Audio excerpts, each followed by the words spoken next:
આ દ્રશ્યો ઉત્તર ગુજરાતના છે, જ્યાં થડી જાગીર મઠના મહંતની ગાદીને લઈને ઘેરાયો છે વિવાદ। દાવા પ્રમાણે 117 ગામના લોકો પાલનપુરના રામલીલા મેદાનમાં એકઠા થયા અને દેવ દરબારના મહંત બલદેવનાથ વિરુદ્ધ સભા યોજી। બાદમાં રેલી સ્વરૂપે પાલનપુર કલેક્ટર કચેરીએ પહોંચ્યા અને થડી જાગીર મઠના મહંતના વિવાદનો ઉકેલ લાવવા માંગ કરી।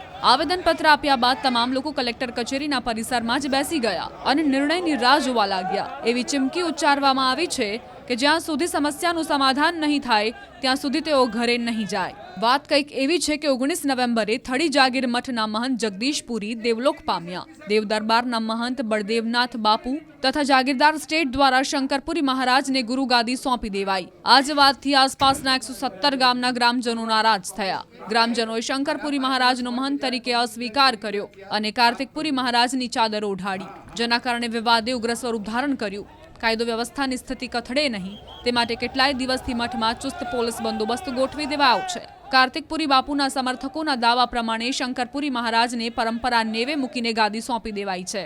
બીજી તરફ શંકરપુરીના સમર્થકોનો દાવો છે કે પરંપરા પ્રમાણે જ ગાદી સોંપવામાં આવી છે। જો કે હવે દશનામ ગોસ્વામી સમાજ દ્વારા વહીવટદાર નિમવા માંગ કરાઈ છે। અમારા જગદીશપુરી બાપો દેવ થઈ ગયા, અચાનક મૃત્યુ થઈ ગયું છે, બરોબર। એટલે એની જગ્યાએ અમારા 110-15 ગામ છે, બરોબર। એમનો રોજ સિંહ ફાળો હતો કાયમ માટે આ થળી મઠમાં, બરોબર। એટલે એના ત્યાં થળી ચાલતી હતી, બરોબર। એટલે આ લોકોએ જગદીશપુરી બાપાને અમારે વરઘોડું નીકળે, બીજું મંગળવારને દાડે ભૂમિ પૂજન થાય, ભૂમિ ખોદાય નહીં, છતાં આ લોકોએ ખોદી જેમ આપણે કૂતરું દાટે એવી રીતે બાપુને દાટી દીધા, બરોબર। બાપુની લાશ એક સાઈડ પડી હતી, આ લોકો તિલક કરીને ભાઈને બહાર જ્યાં ક્યાંયથી લાવીને બહાર દીધા, બરોબર। કોઈને પૂછું કાશું નથી। અમારા બાજુના અબ્દુલ ગામના સરપંચ કહેવા ગયા કે બાપુ આવી રીતે ના હોય, આપણે શ્રીફળ મૂકી દો ગાદી પર અને પછી આપણે બાપુની વિધિ પતી જાય પછી આપણે અમને તિલક કરશું, જેને કરવું છે 25 ગામના ભેગા કરીને। તો આ બાપુએ કીધું કે આમાં કોઈનું ના ચાલે, આમાં મારું ચાલશે, બરોબર। એમ કહીને તિલક કરી અને આ ગાદીએ બેસાડી દીધા। ગાદીએ તો બેસાડી દીધા, પણ રાતોરાત શું છું તાળા તૂટી જાય તિજોરીના, સાહેબ, બરોબર। તો કોઈને પૂછું ઘાસું નથી અને અત્યારે હક કરે છે પોલીસ આવી। હવે રાજકારણ હોય કે ગમે તે હોય એમાં પણ પોલીસ ઈ પક્ષવાળા અંદર જાય, આ પક્ષવાળો કોઈ અંદર નહીં। આજના દાડા સુધી જે તકલીફ છે, હવે 2 દિવસથી પોલીસ ખસી છે, બરોબર। તો હવે અમારી એ જ માંગ છે કે કલેક્ટર સાહેબની વિનંતી છે કે અમને એનો ન્યાય મળવો જોઈએ। સત્ય માટે લડાઈ છે, સત્યનો ન્યાય મળવો જોઈએ। હજારે આલમ અમની સાથે છે, ગોસ્વામી સાથે હજારે આલમ છે, સાહેબ।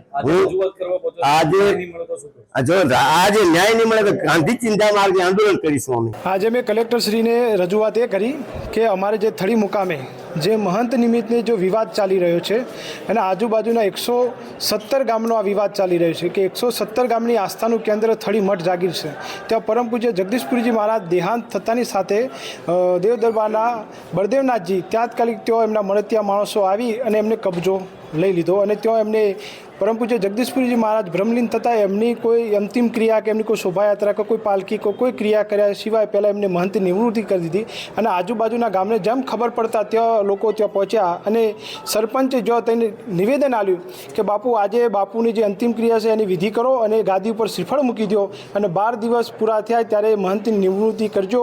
આજે શાંતિથી બાપુની પાલકી યાત્રા શોભાયાત્રા ગામે ગામે કાઢી અને એમનું કાર્ય પરિપૂર્ણ કરો, પણ એમને કોઈ કાર્ય કોઈ સાંભળ્યું નહીં અને સરપંચને લાફો મારી દીધો અને રિવોલ્વરથી તરત ફાયરિંગ કરી અને ધાપ ધમકી આલી તમારે અહીંયા કંઈ લેવા દેવા નથી, એવી રીતના કરીને લોકોને બહાર કાઢી મૂક્યા। આજે અમારો 17 દિવસે કોઈ ઉકેલ ના આવતો, અમે આજે કલેક્ટર કચેરીએ સમગ્ર આજુબાજુના 117 ગામના સેવકગણો તેમજ ગ્રામજનો અને સંતો મહંતો અને અમારા દશનામ ગોસ્વામી સમાજના બંધુઓ અમે આજે રેલીનું આયોજન કરી કલેક્ટર સાહેબશ્રીને અમે અમારો ન્યાય લેવા માટે નવા મહંત જે સર્વસંમતિથી નિયુક્ત કર્યા છે તેમને ગાદીએ બેસાડવા અને અમારી ગૌશાળાનું સંચાલન તેમજ અન્ય ધાર્મિક પ્રવૃત્તિઓ કરવા માટે અમારે ત્યાં ન્યાય મળે એ માટે આજે અમે રેલી સ્વરૂપે અમે કલેક્ટર સાહેબના જોડે આવેલા છીએ।